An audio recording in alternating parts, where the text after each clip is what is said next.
Hi, it's Jeanette here from Far Forest Ceramics, and I'm going to try now and make some test tiles specifically to fit inside these sterifeeds for part of my glaze project. So I've just rolled out 2 slabs of clay.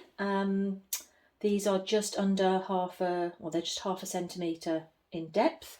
They've been standing for a little bit, so they're a little bit stiff. The way I make my tiles is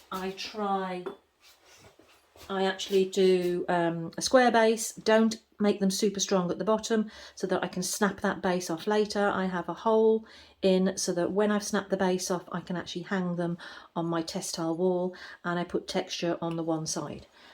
So that's where I'm going, but these are too thick to go in here, so I want to do them tall enough and wide enough. So to measure that, I'm going to take this digital caliper and measure the inside measurement to give me a guide. So that's my guide of width. I then have pastry cutters. I don't know if they're pizza pastry cutters, I'm not actually sure. But I want to now try to set these.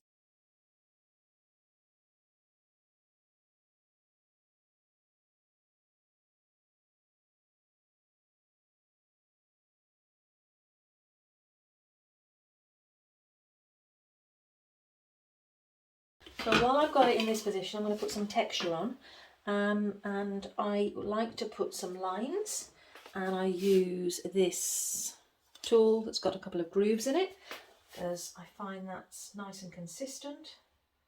And I only have texture on the one side.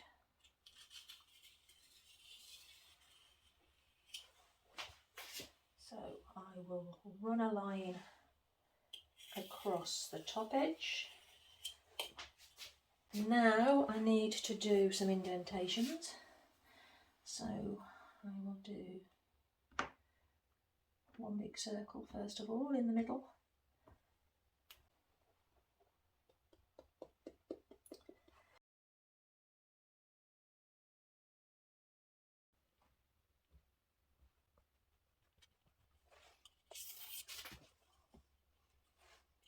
So to make out my hole, I've got a variety of these metal tubes.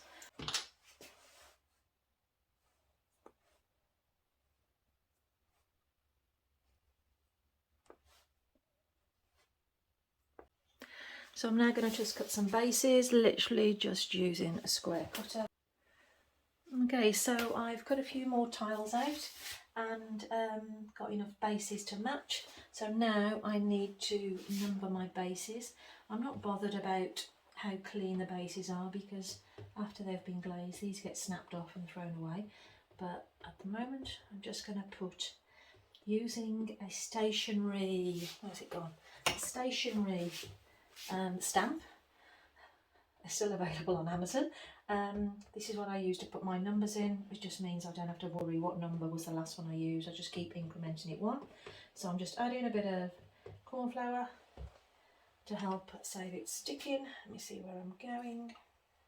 So I'm on 488, so I'm going to move it on 489. And then I can keep moving it on. So it's quite a quick process.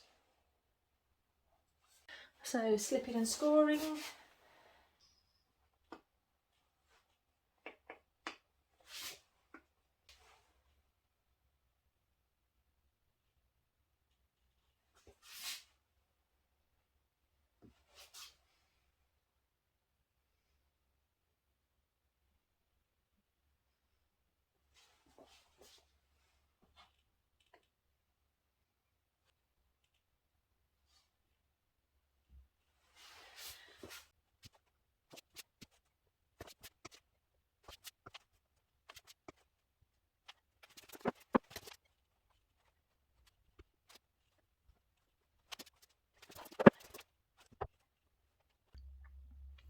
So I left some of them overnight because they were too soft, and I've just literally assembled those this morning. These are ones I did last night that were resting in the blocks. I really need taller blocks because they're slightly tilting, but fingers crossed these, I don't have too many casualties, so I'll take the blocks out, hoping that they haven't stuck. Now they seem pretty good. Let me check that they fit. Let's see what height I've got. Oh, that's pretty good. Quite pleased with that. So they go right to the bottom. That's before they've shrunk. So that should work quite well with glaze on. Let's see.